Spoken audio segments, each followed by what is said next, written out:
Bu fani dünyada ağlım kəsəndən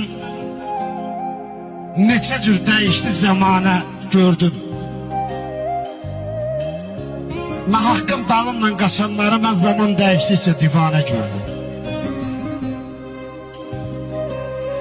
Əynine haqdır onu giyənməyənlər, düz görüb düzə düz deyənməyənlər, Şahin, buğda çörəyini bəyənməyənlər axır möhtac oldu zamana, gördüm. Qanqallar əkilib gül kəsiləndə, ayaq qandanlanıb əl kəsiləndə, dodaq kıfırlanıb dil kəsiləndə qorxaqlar haqq dedi yalana, gördüm. Bu dünya fanidir, etmə etibar, çox da kamil oğlu çəkmə dərd qubar. Axı bu dünyanın öz sahibi var, aqillər baş əydi Qurana gördüm.